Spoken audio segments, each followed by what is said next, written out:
जय जोहार, जय छत्तीसगढ़, जय भारत। स्वतंत्रता दिवस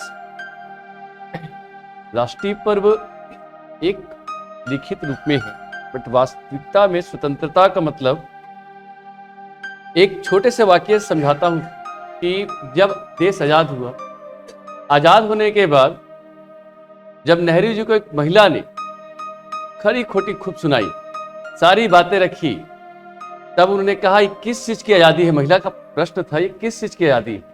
तब नेहरू जी ने बहुत मुस्कुराते हुए जवाब दिया, एक देश के प्रधानमंत्री को एक 40 करोड़ में से एक व्यक्ति अपने प्रश्न पूछ रहा है, अपनी बातें रख रहा है, अपनी भड़ास निकाल रहा है, यही स्वतंत्रता है। वास्तविकता में इस बात का हम लगातार देख रहे हैं कि स्वतंत्रता और स्वच्छंदता के बीच में जो खाई थी ना, वो लगातार कम हो। एक शिक्षक होने के नाते मेरा सीख देना फर्ज भी है, कर्तव्य भी है। हमें स्वतंत्रता और स्वच्छंदता के बीच में जो अंतर है उसे समझना हो।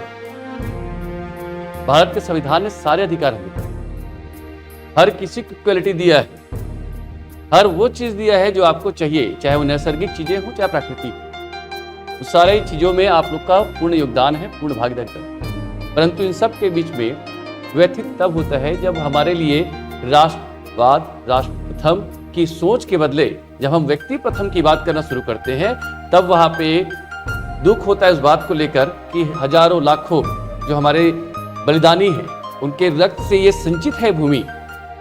ये भूमि कोई टुकड़ा नहीं है जो हमेशा संसद के पटल पर या बाहर सुनने में आता है। ये कोई टुकड़ा नहीं है, एक विचार है, एक सोच है। ये जिस सोच को अशोक के पहले से हम वैदिक काल से लेते आ रहे हैं। ये भारतवर्ष कोई अलग से कोई वास्को डी गामा ने नहीं खोजा है, जिसको आपको समझाया जाता है, पढ़ाया जाता है। ये वास्तविक में हजारों लाखों लोगों के, संतों के, अलग अलग धर्म के प्रमुखों के, हमारे राजनीतिज्ञों के, हमारे क्रांतिकारियों के, उन सभी के विचार का, एक सोच का एक पर्याय है हमारा भारत। इन भारत की इस परंपराओं, इनकी वजूदता को बनाए रखने की जिम्मेदारी आपकी है।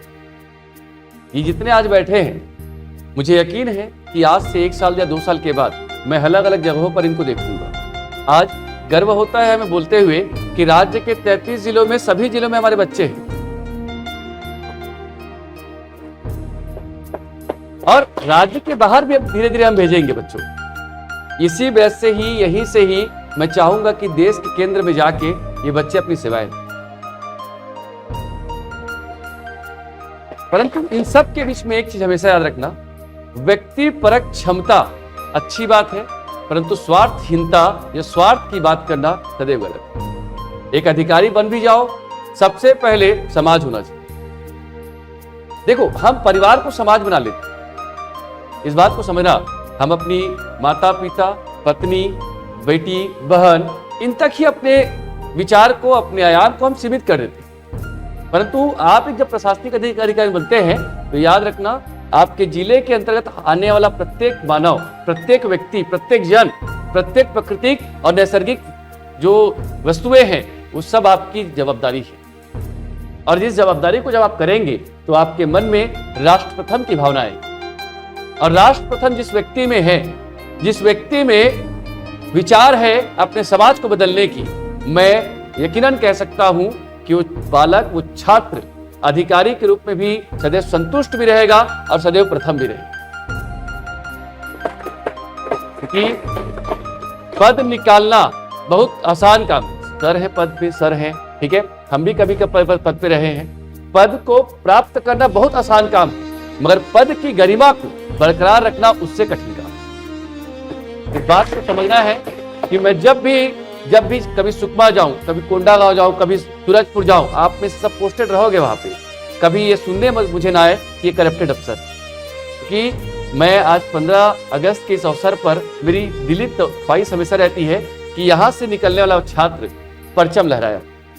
और मैं यहीं पर एक बालक का मैं जिक्र हमेशा करता हूँ, सौरभ कश्यप। मैं इसलिए, वो तहसीलदार है, दंतेवाड़ा रहा है, अभी नारायणपुर तहसीलदार है।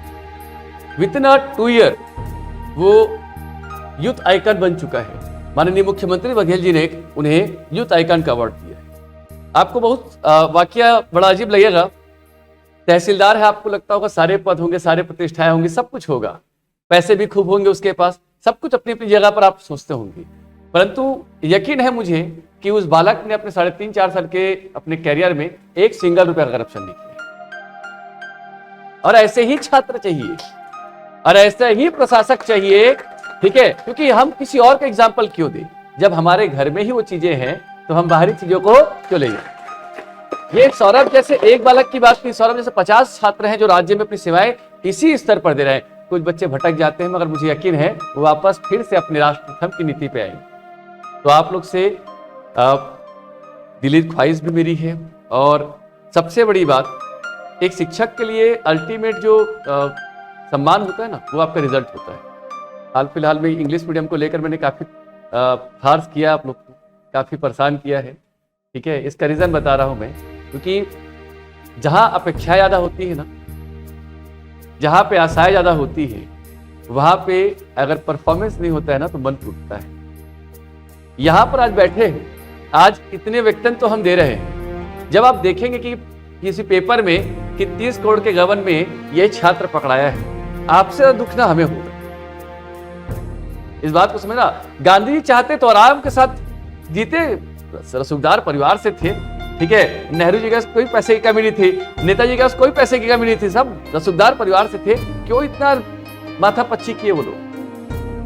क्यों एक फकीर की तरह जीवन जिए? आप लोग अलग अलग कहानियों में पढ़ते हो, देखना गांधी जी के पास किसी चीज की कमी नहीं थी, नेहरू जी के पास कोई कमी नहीं थी, चाहे नेताजी सुभाष चंद्र की बात कहे या शहीद आजम की बात कहे, वो आराम के साथ झुक जाते, अंग्रेजों के सामने सर झुकाए थे, ठीक है, और अपनी जीवन को याद रखेंगे, बेहतर करते। ये 1-2 नाम नहीं, ऐसे 1000 नाम, क्योंकि 1-2 नाम का लेना मुझे लगता है उन शहीदों का अपमान।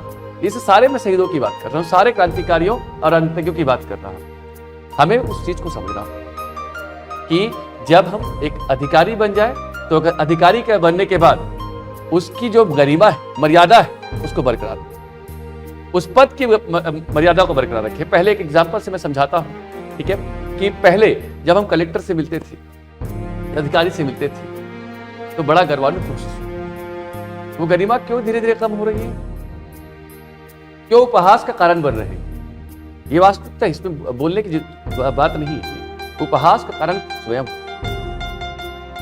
मगर आज भी कुछ अधिकारी, बहुत से अधिकारी, एक नहीं बहुत से अधिकारी मेरे सामने खुद साहब बैठे हैं, है ना, मेरे खुद के आइडियल। मैं आज भी कहता हूं कि जब भाषा अगर छात्र रहता तो इनके अलावा किसी से नहीं पढ़ता। ये वास्तविकता है, क्योंकि सुबह 7 बजे आना और रात को 9 बजे घर पहुंचना, यहां से आते हैं, क्लास ले रहे हैं, क्लास के बाद तुरंत ऑफिस जा रहे हैं, एक भी दिन ऐसा नहीं होगा कि ऑफिस को छोड़ रहे हैं।